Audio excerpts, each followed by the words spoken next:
sabi nga sa kasabihan, habang wala ang pusa, dapat naglalaro ang daga. Magaling kasi magbutingting si Kiko.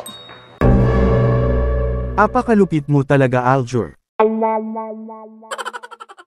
Kaya atin nang tunghayan ang pelikula niyang ito noong taong 2022 pa na may pamagat na Pula, ang kulay ng gabi.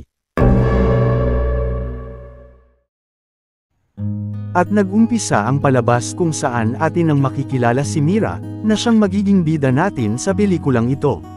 Si Mira ay kasal na sa kanyang asawa na nagtatrabaho sa ibang bansa. Mag-isa lang tuloy siya sa kanilang bahay pero mayroon naman silang pinaparentahang kwarto kaya lang wala pang umuupa rito. Mahirap tuloy para sa ating bida ang mag-isa, na bukod sa walang kausap at katulong, wala pang karamay man lang sa tuwing ito'y nagkakaroon ng problema.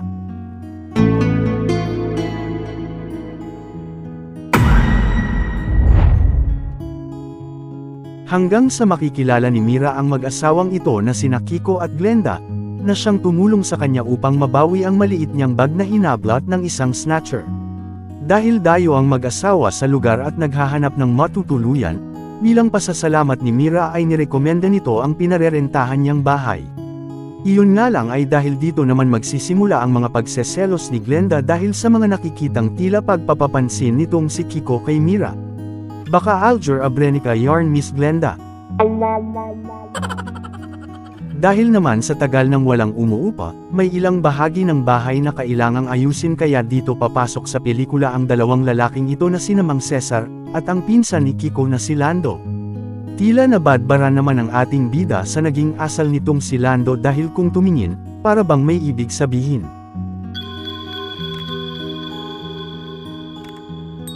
Dahil sa pagdating ng mag-asawa sa buhay ng ating bida, dito na magsisimula ang mga pagbabago kay Mira.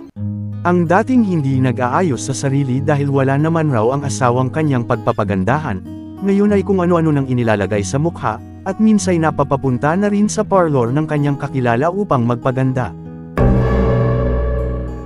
Ang dating pinagdadamutan pati sarili, ngayon ay kusa nang nagbibigay masilayan lang yata si Kiko.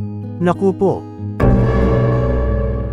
Pero ang mas matindi, ay ang makaramdam ng inggit dahil kasi sa halos gabi-gabi na niyang naririnig at natutuklasan ang genggengan ng dalawa, na talaga naman. Naku, yari na Mira. Kung kaya't sa tagpong ito na hindi inaasahan na magkakasalubong silang dalawa, hindi na tuloy na iwasan pa ng ating bida ang laruin si Kiko sa kanyang imahinasyon at naudlot lang iyon ng mahalata mismo ito ni Kiko. Maging nga rin sa kanyang panaginip ay ginugulo rin ni Kiko at kapag nakikita niya ang maskuladong pangangatawan nito, ay natatarante na siya at hindi na alam pa ang kanyang ginagawa na katulad na lang nito, na mabuti na lamang ay to the rescue itong si Kiko.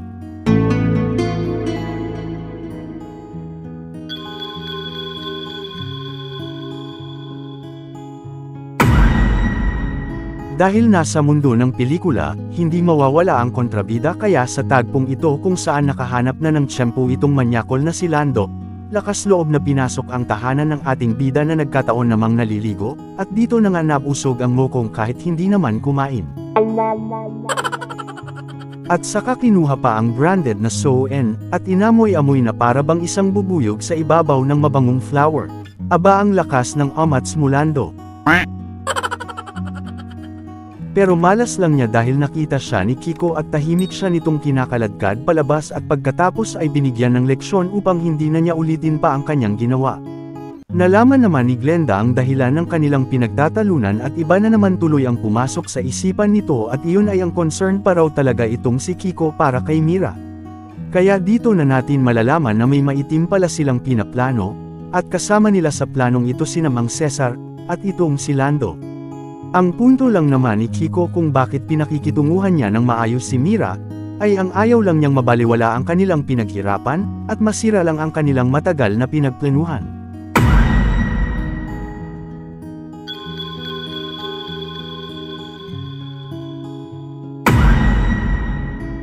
Ganon sana kaso hindi pa rin natauhan nitong si Lando at muli na namang umulit sa pangalawang pagkakataon ngunit sa tagpong ito ay ang wedding ring lang ni Mira ang pinagkainteresan niya. Hanggang sa makikita na nga nating hindi na mapakali pa itong si Mira, na nagawa namang isumbong kay Kiko na takang-taka kung paano ba ito mawawala na baka namang hindi lang alam ni Mira kung saan niya ito nailagay. Pero desidido talaga ang ating bida na mayroong kumuha dahil ni minsan ay hindi pa raw niya nakakalimutan kung saan niya ito inilalagay, kaya magpapatawag raw ito sa barangay. Nalabis namang ikinapangamba o ikinatakot nitong si Kiko kaya pinigilan nito ang nais mangyari ni Mira at nangako na lamang na hahanapin na lang niya ito. Hanggang sa dumating na nga itong sina Lando at Mang Cesar at agad na naipaalam ng matanda kay Kiko na napakagalante raw ngayon ni Lando dahil sa panlilibre nito ng kanilang makakain. Dito na nga naghinala si Kiko na maaaring si Lando ang kumuha at wala nang sabi-sabi at mabilis na nga niya itong hinila papunta sa kanilang bahay at pinapaamin na ilabas raw nito ang singsing ni Mira. Nagmatigas naman si Lando dahilan upang iba't ibang sakit ang tinamo nito, na sumali naman sa eksena itong si Glenda dahil nga sa si Mira na naman ang pinagtatalunan nilang dalawa. Dahil desidido si Kiko na si Lando ang kumuha, hindi niya ito nilubayan hanggang sa napaamin rin niya si Lando at naisanla na raw nito mismo sa sangla ang kanilang pinupuntiryo. Dahil sa maisa sa katuparan naman na nila ang kanilang plano sa susunod na gabi, hindi na pinalaki pa ni Kiko ang kanilang pagtatalo. Kinabukasan, pagsapit ng hapon bago isakatuparan ang kanilang plano mamayang gabi, inaya muna ni Glenda ang ating bida na mag-inom, na mariin namang tinanggihan ni Mira dahil sa hindi naman umiinom ng alak ang ating bida. Pero dahil kasama sa plano na kailangang lasingin si Mira upang walang sagabal sa kanilang gagawin, nagpumilit itong si Glenda at nagkunwari pang kaarawan niya. Kumagat naman ang ating bida sa pahin ni Glenda hanggang sa tuluyan na nga itong nakatulog sa sobrang kalasingan. Pagsapit na ng gabi, si Glenda ang nagsilbing lookout ng tatlo, nakasalukuyan namang abala ang mga ito sa ginagawa nilang kanilang daraanan. Hanggang sa tuluyan na nga nilang napasok ang kanilang target, mabilis na pinaghahakot ang mga nagkikintabang mga alahas pero bago iyon ay una munang pinahanap ni Kiko kay Lando, ang singsing ni Mira. Tagumpay ang kanilang plano subalit hindi pa dito natatapos ang lahat dahil lingid sa kaalaman ni Kiko, maging dito kay Mang Cesar, ay may sarili din palang plano itong sina Glenda at Lando. Dahil wala nang sapat na lakas pa itong si Kiko, harap-harapan na nilang ipinakita ang tunay nilang relasyon at pagkatao. Gusto namang tumakas ni Mang Cesar ngunit sa kasamaang palad, hindi niya ito napagtagumpayan dahil isinunod na rin siya nito ni Lando. Bago tuluyang umalis ang mga traidor, binawi pa muna ni Lando ang singsing ni Mira mula kay Kiko at masayang isinuot ito sa daliri ni Glenda. Dahil wala pa rin sa ulirat ang ating bida, ayon sa utos ni Glenda ay kailangan na rin itong iligpit ni Lando upang wala ng testigo pero ganun sana, hindi na namalayan pa ang pagsugod ni Kiko at wala na tuloy pang kaalam-alam itong si Glenda, na wala na pala ang kanyang hinihintay. Bagkus sa isang paghihiganti na pala ang naghihintay sa kanya dahil isununod na rin pala ito ni Kiko.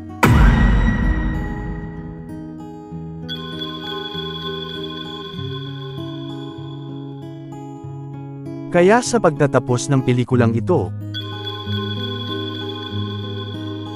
makikitang nagkamalay na ang ating bida ngunit sa hindi ka panipaniwala, bukod sa singsing na nasa ibabaw na ng kanyang lamesa, ay napakalinis pa ng loob ng kanyang bahay na para bang walang nangyaring hindi maganda. Dahil puno na ng mga pagtataka, pinuntahan na ni Mira sina Kiko at Glenda, ngunit walang sumasagot sa pagtawag niya sa mga ito.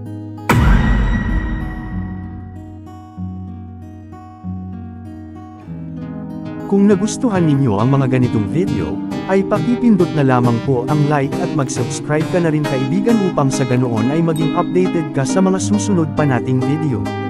Maraming salamat mga kaibigan hanggang sa muli ang inyong lingkod. Misteryoso Recap.